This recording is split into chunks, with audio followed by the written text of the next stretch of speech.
นี่มันเปิดภาพมันก็เป็นหน้าตาแบบนี้เด้อพี่น้องเด้ออ่าก่อนอื่นก็กราบทักทายสบายดีพ่อแม่พี่น้องFCเบิดสุขูสุขคนทั้งภายในและก็ต่างประเทศยินดีเข้าสู่ช่องหมอพรชาแนลเด้อมื้อนี้ก็เป็นวันจันทร์พี่น้องวันที่24มื้อนี้ก็ออกมาต่อนกคือเก่าพี่น้องเอ้ย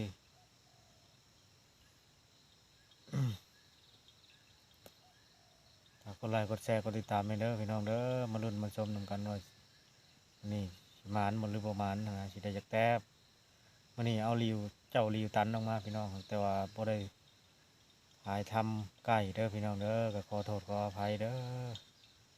อภาพบ่สวยบ่งามก็ขอโทษขออภัยพี่น้องเพราะว่า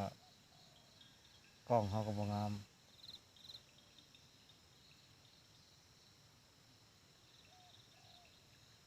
นี่พี่น้อง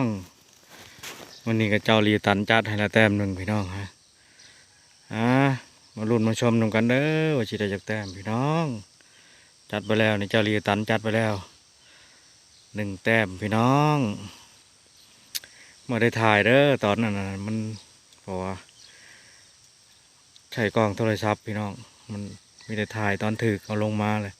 มาลุ้นมาชมนำกันเบิ่งหน้าตาสิเป็นยังไงไปลุ้นไปชมกันพี่น้องนี่พี่น้องจัดไปแต้มที่2พี่น้องมื้อนี้วันที่24พี่น้องจัดไปเดือน11พี่น้องจัดไปแต้มที่2พี่น้องมาลุ้นมาชมกันเด้อจะเป็นจังไดหน้าตามันลงมาให้เบิ่งพี่น้องลุ้นไปชมกันพี่น้อง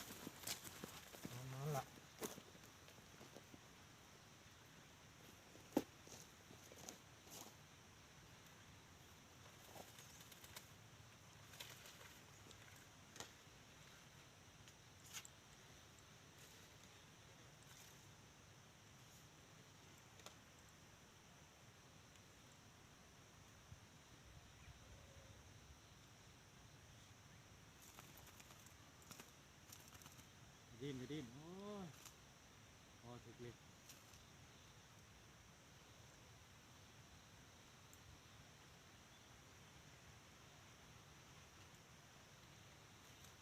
จัดไปพี่น้องแต้มที่2เจ้าลีตันจัดให้แล้ว2 แต้มเจ้าลีตันจัดให้2 แต้มพี่น้องนี่พี่น้องบ้านผมมีเรียกมีงานลงมาเทียบกันเด้อพี่น้องเด้ออาจารย์เลยได้บุญละ2 แต้มพี่น้องมื้อนี้วันที่24พี่น้องได้บุญละ2 แต้มพี่น้องบ้านมากับอาจารย์น้อยเด้มื้อนี้บ่ได้มากับอาจารย์ใหญ่เช้าอาจารย์ใหญ่เพิ่นบ่มาเพิ่นว่ามาคนคนนึงยังบ่มีเวียกแล้วบ่มีเวียกแล้ว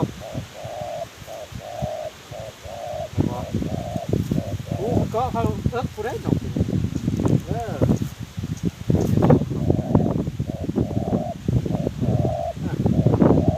แบกได้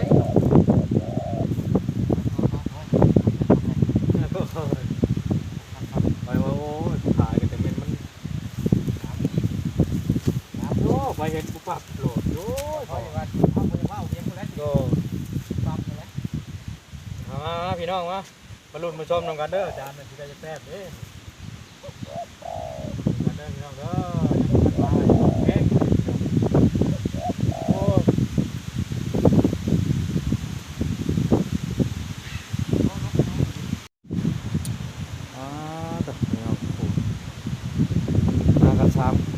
สามอาจารย์เนี่ยกับ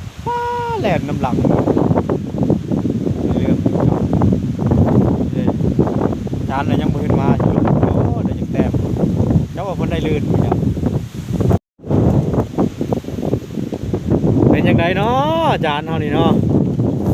มาเลยได้อาจารย์เฮามาเลยพี่น้องนี่อ๋อมากับอาจารย์ใหญ่นี่บ่ต่ำต้อยนะอย่างต่ำก็6แล้ว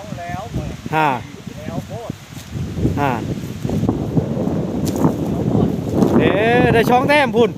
เดียว ฟ้าตัวบัวดอกแต้มเดียวเป็นตะเลี่ยงอยู่วะ โน้นนกกูอ่างช้ เอาแล้วก็เท่านั้น ำ เล เห็ ย นกู เออแนวนั้นแหละแนวหมัก จับบังนี่จังแม่นตัวแม่หรือตัวผู้ ฮะมันตายได้ใส่ถุงเลยตัวผู้ตัวผู้ ผู้เนาะ ผู้อ่างมีเสือดิ จะคำฮะ โอ้ย การสี คำสี่คำผู้ใด โอ้ยอาจารย์ได้นกคู่อ่างพี่น้องมื้อนี้รวมแล้วได้5แต้มพี่น้องผู้นี้ก็ได้2แต้มคอยก็ได้2แต้มได้5แต้มก็เดียวว่าบ่ได้นะบ่ได้แบ่งให้ ได้ทั้งคำมาใส่บอลทั้งเจ้าเลยได้ทั้งนี้ คอยบอกว่าได้เห็นแล้วคนเอาว่ามาใช้คอยเป็นยังคือมาใช้คอยจะมาใช้คอยแฮนเทคนั่นแหละนกแตกอยู่ปะน้ามัน นี่ ไป พี่ จะ น้องนี่ ค่อยหัน